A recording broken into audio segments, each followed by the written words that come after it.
Fala galera do YouTube, bem-vindos ao universo das carnívoras. Eu sou Rafael Ferrarese e hoje nós vamos falar a respeito dos cefalotos foliculares. Eba! Muita gente querendo saber, muita gente querendo aprender. Depois da foto que eu postei do antes e depois, como foi que eu consegui deixar minha planta desse tamanho, como foi que ela se multiplicou desse jeito, o que é que eu tenho feito, como eu tenho feito. E eu resolvi aí nesse caso confessar para vocês que não existe segredo nenhum a não ser seguir a receita à risca. Tá bom, galera? Porém, um dos meus maiores segredos com relação aos meus cefalotos foliculares é a mini estufa de garrafas PET que eu ensinei em alguns vídeos atrás, tá bom? Para vocês terem uma ideia, o segredo nesse caso aí, como que foi esse sucesso para quem não viu, dá uma olhada aí na foto do antes e depois. Olha só.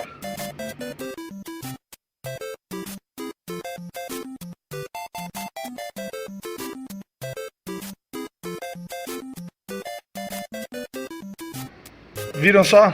Bacana, né? Cresceu, desenvolveu, tá aí uma plantinha muito bacana. Tá, os cefalotos foliculares têm esse nome, cefalotos, cefa, formato de cabeça, tá?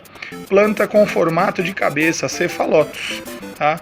Por isso tem esse nome. O cefalotos foi encontrado originalmente na Austrália e a partir de então é tido como uma planta de origem australiana, tá? É encontrado no sudoeste da Austrália, em regiões costeiras, tá? É muito comum você encontrar isso numa vala por lá, ou você tá andando e tropeçar numa plantinha dessa pela praia, né? Que inveja.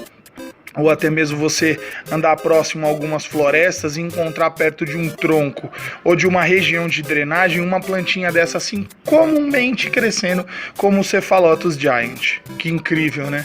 Seria um barato você viajar para a Austrália e encontrar uma planta dessa lá. Porém, existem leis rigorosíssimas caso você resolva se aventurar a retirar uma planta dessa do seu habitat natural por lá. E se você for pego no aeroporto com uma dessa, se prepara, cara. Teu bolso vai doer, tá bom? Bom, pessoal, lá na Austrália, onde ela nasce, vamos falar um pouquinho do habitat. Plantas inhabitat, plantas encontradas no seu habitat. O solo é uma mistura de turfa com casca de concha e areia grossa. Isso mesmo, se você colocar a mão lá na areia daquele lugar lá, você vai ver que é um solo meio mediterrâneo, meio uma mistura de areia de quartzo. Para quem nunca mexeu em areia de quartzo, é uma areia muito grossa, quase uns quadradinhos de areia, sabe? Bem grossa mesmo, não tem nada a ver com areia comum ou areia de construção, tá? É bem parecido com aquilo lá, só que tem uma mistura de turfa. O que seria turfa? Turfa é um musgo podre, pronto. É um monte de composto orgânico apodrecendo, que acabou gerando um habitat ácido totalmente adequado para essas plantas aqui, tá bom? Como que funciona a armadilha dos cefalotos foliculares? A armadilha dele é basicamente essa cabeça aí, ó. O bichinho geralmente rasteiro, tá? Pequenos tenébrios, larvas e até mesmo alguns tipos de formiga acabam andando pelo solo. E você já reparou que tá cheio de pelinho em volta? Olha só. Assim talvez dê para ver melhor. Tá vendo esses pelinhos? Isso aí auxilia com que o inseto suba na planta. Muito bacana, né? Ao entrar e procurar o famoso suco sagrado, que seria o néctar dentro da planta, eles acabam ficando presos lá dentro. E o cefalotus faz a digestão do abençoado. Beleza, pessoal? Bom, o cefalotus é tido em lugares que variam de temperaturas, seria um clima mais mediterrâneo, seco às vezes e ao mesmo tempo muito úmido, dependendo da localidade. As temperaturas variam entre 5 graus Celsius, assustem. Cara, você tá aí achando ruim que São Paulo fez 14 graus? Que Santa Catarina chegou aí, sei lá, 14 a 12 graus? Mentira, chegou a 1 grau em alguns lugares, né? Ou que aí no Ceará, né, no caso, vamos chegar no Ceará daqui a pouco, mas chegou a uma temperatura baixa, essa planta chega a 5 graus numa boa aí, sem sofrer algum tipo de dano. Claro, ela vai se reservar nas suas armadilhas, talvez entre num estado de dormência leve e depois, para aguentar no verão, temperaturas que variam até os 40 graus numa boa aí, tranquilamente. Bem-vindo ao Ceará, você do Ceará. Desde que Vamos lá, pessoal, agora vem o passo muito mais importante ainda. Tudo é relativo. Como assim? Se eu tenho mais calor, obviamente eu tenho que ter mais umidade para essa planta. Essa planta sobrevive num ambiente acima de 80% de umidade. Caramba, é úmido mesmo, é até difícil de respirar. É isso mesmo. Tem que ser muito úmido porque o cefalotus necessita se hidratar com muita frequência. Tá? Essa armadilhazinha aqui, ó, ela seca com muita facilidade, meu amigo. Tá? É muito comum essas plantas aí, nesse caso, acabarem morrendo por conta de solo encharcado também. Então o método mais adequado para você regar essa planta seria você colocar um dedinho de água aqui embaixo, esperar secar um pouco, diminuir essa água. Assim que o solo estiver úmido aqui em cima, ó, úmido doendo, tá? Você retira a água, fecha ele na mini estufa, tá aqui, ó, mini estufa de garrafa PET, dei uma olhada depois no meu tutorial lá. Fecha ele na estufa e deixa, tá? Rafael, onde que eu vou deixar ele? Que tipo de vaso eu coloco? O ideal é que você use um vaso comprido, seria um vaso alto, tá? E largo. Para quê? Para que a sua planta consiga se desenvolver para os lados. Acredite se quiser, essa planta, se ela tiver um ambiente totalmente adequado, ela vai se desenvolver que nem praga. Mas é muito devagar. O crescimento dos cefalotos demora muito, tá? Até mesmo pela propagação de folhas, que é o comum dessa planta se desenvolver, né? Então, se você for colocar essa planta num vaso, tente utilizar um vaso de barro, na minha opinião, porque o vaso de barro não vai aquecer as raízes, que é um sistema radicular muito delicado. Por ser tão delicado, as raízes elas não podem esquentar muito. Então o ideal também é que você não coloque essa planta no sol direto, tá bom? Então o sistema, vamos voltar a retomar o raciocínio, o sistema radicular é muito sensível. Então se essas raízes acabarem cozinhando, você vai perder os seus cefalotos. Vasos de barro, como esse daqui, eles conservam muito mais a temperatura da sua planta e mantêm muito mais a umidade. Tá certo? Então tá aí, fica a dica do Ferrarese para você. Se você for cultivar os seus cefalotos foliculares, tente utilizar um vaso de barro dentro de uma mini estufa de garrafas PET. Rafael, que tamanho de garrafa PET que eu vou colocar esse vaso de barro? Uma garrafa PET daquela lá atrás, ó, tá vendo? Bacana, cabe um vaso de barro ali tranquilo, uma garrafa de 3 litros de refrigerante daquele que você acha por aí. Tá bom? Beleza, pessoal? Bom, vamos falar a respeito desse sistema radicular. Ele apodrece muito fácil. É tão fininho, mas tão fininho, que ele é da finura de um cabelo. Pronto. Já perdi um cefalotus assim. Fui fazer uma mutação de vaso, fui fazer um transporte de vaso e acabei puxando e quebrou. E ele morreu. Já perdi cefalotus também uma outra vez, porque eu não me atentei assim às situações e muito provavelmente alguma coisa matou ele dentro do solo mesmo. Pode ser excesso de água ou pode ter sido a viagem. Então é assim, é uma planta que ela não vai mostrar características do lado de fora. Não é uma dionéia que ela começa a entrar em dormência e dá tempo de recuperar, não. O cefalotus, de repente, do nada ele morre. Um belo dia você vai acordar e as armadilhas vão estar secando, pretas, e você não vai conseguir fazer mais nada. Porque o reflexo das folhas é o último que o cefalotus apresenta. Antes das folhas morrerem, a raiz já está condenada. Que triste. 1 minuto de silêncio.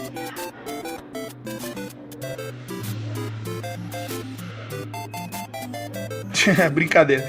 Então, pessoal, os cefalotos foliculares, medo à parte, é uma planta muito legal de você ter, mas você vai ter que atentar a algumas situações para que ele não morra. O primeiro deles é o sol. Eu posso pôr no sol, Rafael? Você pode sim, pode, coloca num sombrite e tudo mais. Cuidado com o sol extremo, cuidado com o sol do meio-dia, cuidado com o sol da tarde. Porém, essa planta no sol, ela apresenta armadilhas mais avermelhadas. Tá vendo a boca ali, a parte de cima dos jarros, que estão um pouco avermelhada? A planta fica toda avermelhada daquele jeito. Só que as armadilhas, elas ficam menores. Na sombra, ela apresenta armadilhas maiores e mais saudáveis e mais hidratadas. Então o ideal é que você cultive os seus cefalotes foliculares à meia luz, tá bom? Beleza, pessoal? Bom, cefalotes foliculares, tem gente que pergunta muito a respeito de sementes. Rafael, onde eu consigo sementes? Eu posso comprar semente? Vai dar certo? Bom, as sementes dos cefalotes foliculares, desculpa, gente. Fico falando o nome completo e enjoa, né? Dá no negócio, né, bicho? A semente dos cefalotes, ela é muito chatinha, assim como a planta também é. Tá, então, se você conseguir a planta, o ideal, a semente, o ideal é que ela fosse fresca, tá? Fresca mesmo, cara. Tirei e plantei. É comum você encontrar sementes de cefalotes foliculares, você até acha, mas o que você vai achar no mercado hoje, elas não são frescas. Geralmente o cara já plantou, porque ele ganha muito mais dinheiro com a planta do que com a semente. Tá bom? O cara não ganha dinheiro com a semente aí fora, ele ganha mais dinheiro com a planta, então ele vai preferir plantar e vai deixar disponível aí no mercado apenas talvez o pior, tá bom? O ideal mesmo é que você já compre a planta já desenvolvida, que seria melhor. Mas caso você compre a semente, caso você já tenha feito isso, a propagação das sementes, antes de ser plantada, deve ser feita uma estratificação a frio. Como é feita a estratificação a frio nesse caso? Você vai catar a semente, vai preparar, fazer um composto de musgo esfagnum puro. Não precisa adicionar areia, não precisa adicionar nada. Musgo esfagnum puro, esse copinho de café seria o ideal. Você vai pegar a semente e vai deitar ela... Oh, quase derrubei. Crê em Deus, Pai. Coração foi a milhão agora. Pegou! É tetra! Bom, você vai deitar a semente aqui em cima e vai colocar ela dentro de um saquinho, tá? Um saquinho normal, esses cartuchinhos de colocar alimento dentro. Vai colocar um fiozinho de água e vai colocar dentro da geladeira. Rafael, eu vou colocar a minha semente dentro da geladeira? Sim. E lá ela vai ficar por mais ou menos 5 meses. 5 meses dentro da geladeira. Depois que você tirar da geladeira, você vai deixar ela basicamente quase que exposta ao sol, mas não ao sol direto, à luminosidade excessiva, rapidamente. Colocou, depois de 5 meses você vai tirar e vai deixar ela do lado de fora, na luminosidade. A planta é como se ela tomasse um susto, tomasse um choque, alguma coisa assim, não entendo muito de estratificação a frio. E a partir de então, depois de meses, e muitos meses, e longos meses totalmente demorados. Depois disso tudo, a sua planta vai começar a germinar. Se der certo, chato pra caramba, né? Então o ideal é você comprar uma planta já desenvolvida, põe a mão no bolso e quando ela aparecer você investe um pouquinho mais. Tá bom, pessoal? Bom, por que os cefalotes foliculares é caro? É uma planta que demora muito para crescer, tá? Então é assim, quem consegue fazer a divisão dela por leaf, que seria o corte da folha, a divisão de rizoma, ali no meio, lá no meio da roseta é o meio disso aí tudo. Tá vendo ali da onde saem todas as folhas? Ali no meio é feita uma divisão de rizoma. Rizoma é aquela parte branca da folha, ou ao mesmo tempo, vamos dizer assim, é dividir a raiz. Eu vou fazer a divisão da folha junto com um jarrinho desse e vou plantar e vou esperar, vou ter a sorte de que ele germine. É mais fácil você conseguir assim do que você conseguir por sementes, tá? Mesmo assim, vamos lá. Aí o cultivador lá, o cara que vai te vender a planta, tem aí os cefalotes feito dessa forma. Ele fez lá tal. Vai demorar muito tempo para isso crescer. E quando crescer, o cara já vai ter gasto muito dinheiro para ele ficar daquele tamanho. E de uma certa forma, todo esse investimento tem que ter um retorno para a pessoa que cultivou, para a pessoa que criou essa planta. Logo, a mudinha de planta que talvez custaria uns R$50, ela vai para 150, 200 ou até mesmo R$300, dependendo do tipo de cefalotes que você quer, tá? Aqui no Brasil existem algumas leis que proíbem a vinda de algumas plantas aqui para dentro, principalmente porque exige um certificado fitossanitário. O que é esse certificado, Rafael? É um certificado caro, burocrático e chato que certifica aqui o Ministério da Agricultura que a sua planta não contém bactérias ou algum fitovírus que venha contaminar a nossa flora ou até mesmo a nossa fauna. Esse certificado fitossanitário chega a custar o dobro do valor da planta, tá? Para ser gerado. E na maioria das vezes o fornecedor dessa planta lá fora, no gringo aí, não vai querer te fornecer esse certificado assim tão fácil. Obviamente, no custo total, se um cultivador aqui do Brasil resolver importar uma planta dessa, ela não vai chegar aqui no Brasil por menos de R$500. Entenderam? Do jeito mais clandestino possível do mundo, ela até chega, mas muitas das vezes essas plantas são apreendidas, são capturadas e são devolvidas ao remetente, tá bom? E aí a gente perde o dinheiro. Isso mesmo, né? Não tem volta, não tem volta. O Ministério da Agricultura manda devolver e acabou. Beleza, pessoal? Bom, por isso que os cefalotes foliculares é caro. Se aparecer um e você quiser comprar, fica à vontade. Boa sorte aí pra você. Tá bom, pessoal? Bom, fica aí a dica para você, os cefalotes foliculares vai estar disponível aqui, daqui a pouco eu vou lançar esse vídeo, vou lançar as fotos também para vocês darem uma olhada, tá bom? Vamos recapitular? Cefalotes foliculares, que tipo de substrato que eu uso? A receita universal é 30% de musgo, tá? Agora eu fui dar uma olhada ali, fui pegar uma cola, tá? 30% de musgo seria mais ou menos 60% de areia grossa e 10% de perlita, tá bom? Perlita ou isopor picado sem contaminantes, tá bom? Perlita expandida seria o ideal. Areia grossa pode ser areia de quartzo ou areia de piscina. Beleza, pessoal? Ficou alguma dúvida aí com vocês? Tá? De novo, vamos lá, cefalotes foliculares, 80% de umidade. Coloque ele dentro da mini estufa de garrafas PET. Mantenha ele na meia luz, na meia sombra. Seria mais ou menos igual tá aqui, ó. O sol tá lá, minha planta tá aqui, o sol tá lá, minha planta tá aqui. Beleza, pessoal? Só na luminosidade, ali na manteiga, Tranquilo? Bom, pessoal, fica aí a dica para vocês, caso vocês queiram cultivar, caso vocês queiram aprender. Tá aí uma dica muito legal, uma plantinha muito bacana de se ter aí na sua casa, de se cultivar, o desejo dos colecionadores. Se vocês curtiram o nosso vídeo, dá um likezinho aqui embaixo. Se você gostou ainda mais, compartilhe esse vídeo na sua página. Siga a gente no Instagram,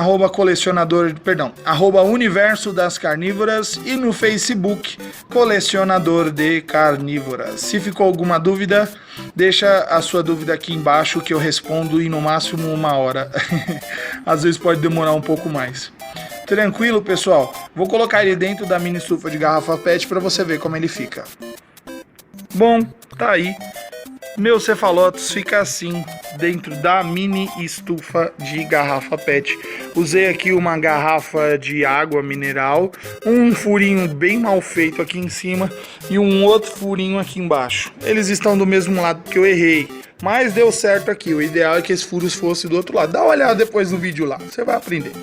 Tá bom? Para vocês verem como é que fica a umidade aqui dentro, olha. Fica muito úmido mesmo. Esse é o ideal para os cefalotos foliculares. Evita ficar mexendo na planta, evita ficar mexendo no vaso. Deixa o bichinho quietinho lá. Quando ele tiver maior, tiver um pouquinho maior, tiver melhor e você quiser dar uma olhada, mexa com cuidado. Tome cuidado para essa planta não cair. Se cair já era, meu amigo, perdeu. Beleza, pessoal? Muito obrigado pela atenção de vocês. E até a próxima, meus amigos e colecionadores. Tchau, tchau.